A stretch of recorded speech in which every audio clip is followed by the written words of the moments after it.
Hiya guys, it's Waz with the other video. Right, so this is what I've been making. So this is another arm for my monkey dread.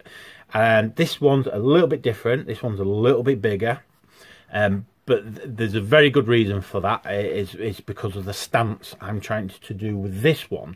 So if you've just watched the other video with the other monkey dread, the monkey dreads look similar, but I wanted to make the arms look different. I hope that makes sense. All right, so like you all should know, orcs don't make things that all look the same.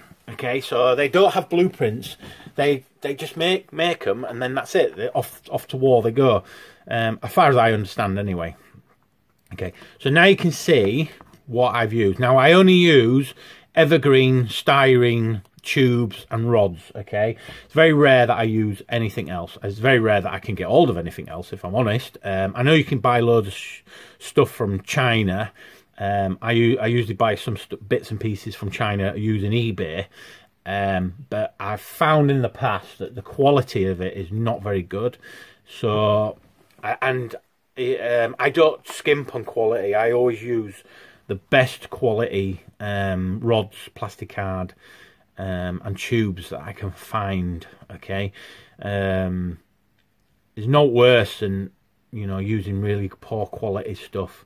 I mean, some of you guys in America, you lot use that card that people have signs written on it and stuff. So when you come to show your models and that, you've got like bits of red stuff all scratched and there's blue bits and pieces. You know what I mean? There's no wrong with using that type of styrene card, but when you look at my models, you've got to understand that there's loads of different thicknesses of card that I use, like for the blades of the claw here. That's the thickest styrene card I have, and then for the brackets and stuff, I've got quite a thin styrene card.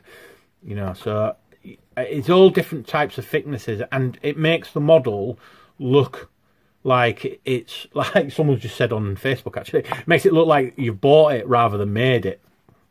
And just take your time.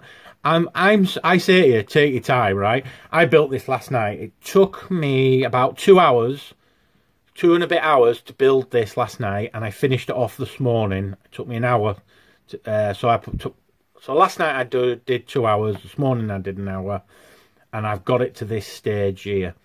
So yeah, and again, some of this doesn't look like it's going to proper work, but you know what I mean. It's I am an engineer. You know, if I was an engineer and I was making stuff like this, I'd be a millionaire. But you know, this is a toy. It's not supposed to, you know, function properly.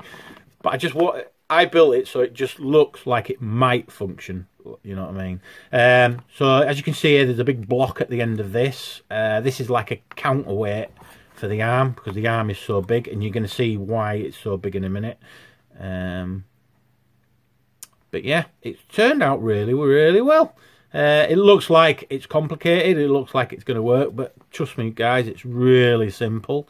Just think about what you're doing before you do it. Cutting your card, you don't have to, you know, cut your card really deep. You don't have to do that. You only have to score it a couple of times and then snap it, and it should snap straight, and then file it. Don't forget, you don't have to, if you're making orc stuff, you don't have to be mega neat as well, because orcs are mega neat, are they? So this is why I love building orc stuff. If I built marine stuff or any other kind of thing, any other kind of what do you call them? Army. If you call it, made any other type of army, you'd have to be really neat. So I'm gonna have to hold it in there for a minute, because I've not put the wire on it yet. But as you can see, that's the arm there, and you can see how big it is, right? But this is a monkey dread. Monkeys do have like long, dangly arms, don't they? So that's how it's going to sit, exactly like that. That's how it's going to sit when it's painted and it's all, you know, sorted in. So you can see why I built like this big counterweight on there. So the arm will come up like that sort of thing. And I think it turned out really, really well. So what I'm going to build on this one now is I'm going to build a Mega Flamer. Now, I've already built a Mega Flamer to be cast. Trev's got that, and it's in his workshop somewhere, waiting to be cast. So that's there. So I'm going to build another one, just so I can get these models done and finished and put on my shelf. So yeah, so there you go. That's how it's going to fit on there, guys. And I think that looks pretty cool, if I'm honest. Massive, massive arm compared to the model. So yeah, cool. Right, guys, that's it for this video. I will make another video once I finish the Mega Flamer, and then I'll show you that. I'll show that one off. But that's it. All right, guys, speak to you later.